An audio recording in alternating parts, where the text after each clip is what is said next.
भाई जो चीज़ अनसाइंटिफिक है, जो चीज़ इर्रेगुलर है, जो चीज़ इलॉजिकल है, उस पर आप लॉजिक लागू करना चाहते हो।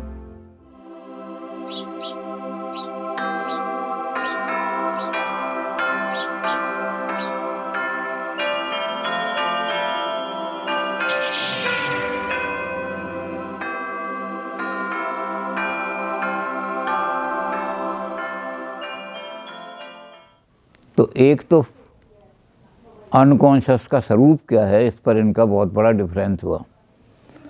और युंग ने फ्रायड को बिल्कुल उखाड़ करके रख दिया कि अनकॉन्शियस जो है उसकी जो सामग्री है वो सेक्स नहीं है, उसकी सामग्री है लाइफ एनर्जी, साइकिक एनर्जी, वो इस कॉन्शियस में घुरी हुई है।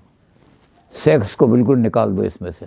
तो युंग का बड़ा ज़बरदस्त काम इस फील्ड में हो गया। उस लाइफ एनर्जी को डेवलप करो जो अनकॉन्शियस में छुपी हुई है। वो अभी तक प्रकट नहीं हो पा रही क्योंकि आप सारे इसको मैटर को ऑर्गेनाइज नहीं कर पा रहे। फिर फ्रायड, असल में एडलर और युंग की स्टडी करने के लिए हमें फ्रायड के साथ कंपेयर करना पड़ेगा कि फ्रायड से किन किन बातों पर अलग हुए, तो इसी से इनकी फिलॉसफी निकलेगी। तो दूसरा जो इनका डिफरेंस था वो था मैथोडोलॉजी। फ्रायड ने जो एनालिसिस का मेथड अडॉप्ट किया था वो मेथड था ऑब्जर्वेशन का, एम्पिरिसिज्म। क्योंकि साइंटिस्ट थे तो वो हर चीज़ को जो बाहर से निकल कर के आती थी उसकी सिम्टम्स को ऑब्जर्व करके देखते थे सारा का सारा। और ऑब्जर्वेशन का मेथड जो है इसमें गड़बड़ ये हो जाती है कि जब आप यानी कॉन्शियस में पहले अनकॉन्शियस की चीज़ों को कॉन्शियस में लाओ, और जब कॉन्शियस में ले आए हो तो फिर ये देखो कि ये बीमारी किस कारण से हुई है। तो जब कॉन्शियस में कोई चीज़ आती है तो उस पर कौन सा मेथड लागू हो जाता है? जो कॉन्शियस वाला आदमी है, जो आदमी अपने ईगो के उसमें बोल रहा है, यानी जो नॉर्मल आदमी है, वो क्या करेगा? वो हर जगह रीज़न और तर्क को इस्तेमाल करेगा। तो युंग ने ये भी कहा कि जो हमारा अनकॉन्शियस है वो तो रीज़न और तर्क से गवर्न ही नहीं होता, वो तो सारा ही इरेशनल है। फ्रायड ने कहा और कोई मेथड ही नहीं है, साइंस का मेथड तो यही है कि रीज़न लगाओ, तर्क लगाओ। उन्होंने कहा फिर साइंस के मेथड से आप उसको आप कोई और मेथड एडॉप्ट करो जिसके द्वारा आप अनकॉन्शियस से जो भी चीज़ निकल के आती है उसका अध्ययन अच्छी तरह कर सको। आदमी की जो बीमारी है उसको आप रीज़न एक बार निकल आई तो फिर इसको रैशनली एक्सप्लेन कर रहे हैं। तो मेथोडोलॉजी में भी फ्रायड का युंग से बहुत डिफरेंस हो गया। उन्होंने कहा कि मेथोडोलॉजी में भी आप गलत मेथड प्रयोग करते रहे अब तक, और उस गलत मेथड की वजह से आपको अपनी जगह छोड़ करके फिलॉसफी की तरफ जाना पड़ा, क्योंकि आप उस मेथड को जस्टिफाई नहीं कर पा रहे थे अपने साइंटिफिक युग में। भाई जो चीज़ अनसाइंटिफिक है, जो चीज़ इर्रेगुलर है, जो चीज़ इलॉजिकल है, उस पर आप लॉजिक लागू करना चाहते हो तो कैसे हो जाएगी इलॉजिकल पर? तो फीलिंग जो है आदमी की उसको आप कैसे एक्सप्लेन करोगे? मैं चिड़ियों से बहुत लव करता हूँ, इसको आप ऑब्जर्वेशन से कैसे एक्सप्लेन करोगे? वो लव तो एक इंटरनल फीलिंग है जो लाइफ एनर्जी अंदर से जब देखती है एनवायरनमेंट को तो अट्रैक्टिव हो जाती है उसकी तरफ। इसका एक्सप्लेनेशन साइंटिफिक हो ही नहीं सकता, और आप साइंस से लगाना चाह रहे हो ज़बरदस्ती ठोस है। तो युंग ने मेथड भी बदल दिया। उस मेथड की वजह से फ्रायड ने उसको कहा भी कि तुम मिस्टिक होते जा रहे हो, मिस्टिसिज्म आ रहा है तुम्हारे अंदर। लेकिन उसने कहा कि लाइफ एनर्जी जो है उसको अध्ययन करने के लिए आप लॉजिक से लाइफ को एक्सप्लेन नहीं कर सकते। आदमी की लाइफ लॉजिक से गवर्न नहीं होती। तो फ्रायड को वहाँ भी थोड़ा चेंज करना पड़ा। फ्रायड ने एकदम सेक्स हटा करके इमोशंस कर दिया। आदमी के इमोशंस जो हैं वो ज़्यादा पावरफुल हैं, रीज़न इतना पावरफुल नहीं है। जब आदमी बहुत ज़्यादा इमोशनल हो जाता है तो बिल्कुल रीज़न को छोड़ देता है। छोटी सी घटना ये है कि एक आदमी है, उसके बेटे की डेथ हो गई, बड़ा प्यारा डेथ बेटा है। अब वह रो रहा है, कह रहा है तेरे कपड़े मैंने सिलवाए, कौन पहनेगा। अबे जब ये मर गया तो कपड़े पहन ही नहीं सकता। अकल की बात अगर करेगा तो कपड़े कैसे पहनेगा ये। लेकिन उस समय इमोशन में आदमी ये कह रहा है तेरे तो सूट सिले रखे रह गए, तेरे लिए मोटरसाइकिल खरीदी थी वो खड़ी की खड़ी रह गई। इमोशंस में रीज़न काम नहीं देता। तो फिर फ्रायड को भी अपना सेक्स की थ्योरी बदल करके करना पड़ा। It is all emotional disturbance and always emotional disturbance. आदमी के इमोशंस में कहीं, तो यूंग ने ये भी चेंज कराया उसको कि मेथड भी चेंज करो। इमोशंस को आप लॉजिक के द्वारा नहीं एक्सप्लेन कर सकते। तो सबसे पहले जो फर्क उनका वो है, कंसेप्ट ऑफ लिबिडो पे हम आकर के बात करेंगे। लिबिडो का हमने थोड़ा तो कहा ही कि बर्गसॉन ने, अब लिबिडो पे जब आए इन्होंने तो कहा कि जब आदमी लिबिडो को वाइटल एनर्जी मानने लगता है, साइकिक एनर्जी मानने लगता है, बायोलॉजिक एनर्जी नहीं मानता, तो दो चीज़ें हो जाती हैं। साइंटिफिक मेथड से बायोलॉजिकल साइकोलॉजिकल मेथड अलग हो जाता है। Time measured by science and time felt by life energy, दोनों में बड़ा अंतर है। आप घड़ी ले लो, दो आदमी बैठे हुए हैं, एक आदमी को तो फांसी की सज़ा होनी है, 8 बजे फांसी की सज़ा होनी है, और एक आदमी को अपनी प्रेमिका से मिलना है, 8 बजे मिलना है। घड़ी में तो 8 एक साथ ही बजेंगे। टाइम मेजर्ड चेंज नहीं हो सकता। टाइम मेजर्ड तो साइंस द्वारा एक्सप्लेन किया जाता है, लेकिन टाइम फेल्ट ये बिल्कुल अलग अलग हुआ। जिसको फांसी की सज़ा मिलनी है उसकी जब गाड़ी लेने आएगी तो कहेगा इतनी जल्दी 8 बज गए, अरे अभी तुमने घड़ी ख़राब तो नहीं कर दी, 8 कहाँ बज गए, अभी तो 4 ही बजे, 5:30 बजे हैं। भाई घड़ी बता रही है, टाइम फेल्ट कह रहा है कि इतनी जल्दी 8 नहीं बज सकते। और जिसको अपनी प्रेमिका से मिलना है वो कह रहा है अभी तक गाड़ी नहीं आई, अभी तक गाड़ी नहीं आई, 8 बजे वहाँ पर क्या टाइम, 8 तो बजने वाले हैं। अरे भाई 8 नहीं बजने वाले, अभी तो 7 बजे घड़ी। कहते घड़ी उड़ी को छोड़ो अपनी को, मुझे तो लग रहा है कि तुम्हारी घड़ी ख़राब है, मुझे वहाँ जाना है। तो टाइम फेल्ट जो है ये साइकिक एनर्जी का काम है। लाइफ एनर्जी जो है वो फेल्ट है। डेड को कौन मेजर करेगा? साइंस वाली टाइम। जो चीज़ डेड हैं उनको साइंस वाला, सबके लिए जितनी दुनिया की डेड चीज़ें हैं सब पर वो साइंस का, जो साइंस का टाइम मेजर्ड सब पे अप्लाई होगा यूनिवर्सली। लेकिन टाइम फेल्ट अलग अलग होगा सबके लिए।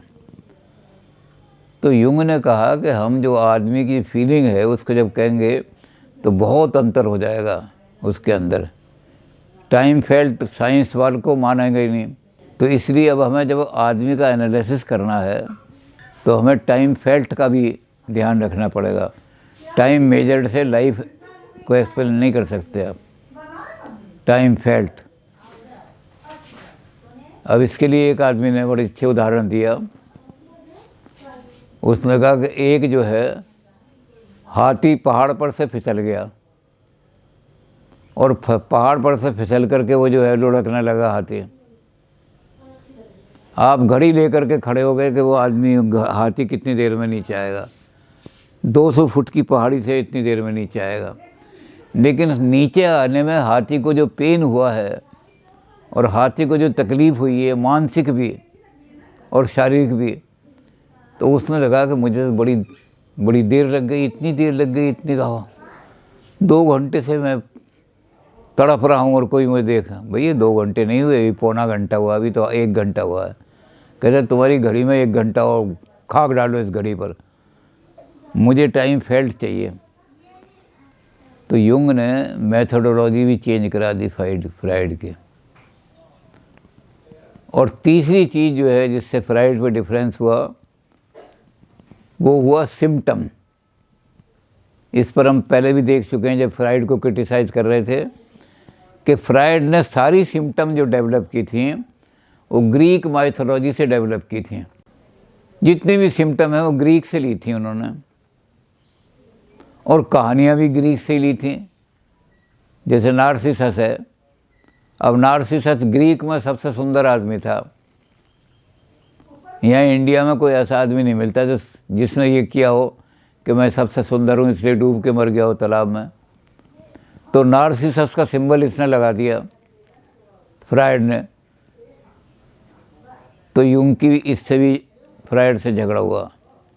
यूंग ने कहा कि सिंबल जो है आदमी की, जितनी भी आपकी सिंबल हैं, ड्रीम का जो एनालिसिस कर रहे हो, इस ड्रीम एनालिसिस में आपको ये जो सिंबल आती हैं ड्रीम के अंदर, आपने बनाया कि इसको ड्रीम में बार बार लेटेंट कंटेंट क्या है, लेटेंट कंटेंट क्या है। तो आपने कहा मैंने 5 ड्रीम इसके देखे, तो 5 ड्रीम में एक चीज़ कांस्टेंट रहती है, और जो कांस्टेंट रहती है बदलती नहीं, वही इसकी लेटेंट सिंबल ही इसकी वो है। तो आपने देखा कि वो लेटेंट क्या होती है, वो है स्नेक। तो आपने ग्रीक माइथोलॉजी में देख के कहा कि स्नेक जो है वो सेक्स का सिंबल है, सेक्स ऑर्गन। ये आदमी सेक्स ऑर्गन पकड़ना चाहता है या सेक्स ऑर्गन से खेलना चाहता है, इसको बार बार सेक्स ऑर्गन दिखाई देता है। तो यूंग ने कहा कि सारी सिम्टमोलॉजी कल्चरल ओरिएटेड है। जो आदमी हिंदुस्तान की कल्चर में रहा है, तो उन्होंने सारा स्टडी किया यहाँ हिंदुस्तान में कि जिसको सांप दिख रहा है बार बार, उसके अंदर कोई आध्यात्मिक शक्ति का उदय हो रहा है, सेक्स नहीं। क्योंकि भगवान शंकर का सिंबल है सांप। तो उन्होंने कहा कि आप जो है कल्चरल ये जो सारा है ड्रीम इंटरप्रिटेशन, इस इंटरप्रिटेशन को छोड़ दो, कल्चरल पर छोड़ दो। जो कल्चर ओरिएंटेड हैं, जैसा आदमी जिस कल्चर से आ रहा है उसके ड्रीम को उसी कल्चर का आदमी इंटरप्रेट करेगा, तो रोग सही पहचाना जाएगा। नहीं तो आदमी को नज़ला और दवाई दे रहे हैं पेट की, आदमी को हो रही है खांसी और आप दवाई दे रहे हैं दस्तों की। तो अगर आपको सही सही रोग देखना है तो आपको सिम्टम का, और इस सिम्टम के काम में फिर फ्रायड ने जब देखा ये, तो उसने वो सिस्टम ही बदल दिया। उन्होंने कहा कि ड्रीम एनालिसिस जो है ये बड़ी कॉस्टली भी है, कंफ्यूजिंग भी है, क्योंकि हम कौन सी कल्चर से आ रहे हैं, कहाँ से आ रहे हैं। तो उसने कहा कि इसको भी रिप्लेस करो। ड्रीम जो है रॉयल रूट तो है अनकॉन्शियस का, लेकिन जो ड्रीम में से सिम्टम आ रही हैं उन सिम्टम को एक्सप्रेस करने में दिक्कत पड़ती है। इसलिए अनकॉन्शियस के लिए कोई मेथड भी निकालो नया। तो यूंग का इससे भी फ्रायड से अलग हो गया, और उन्होंने यूंग की बजाय वर्ड एसोसिएशन और इस तरह के और मेथड निकाले जो आदमी के अनकॉन्शियस को आदमी के सामने ला सके। लेकिन अनकॉन्शियस जो है उन्होंने कहा कि ये तो आदमी की सारी,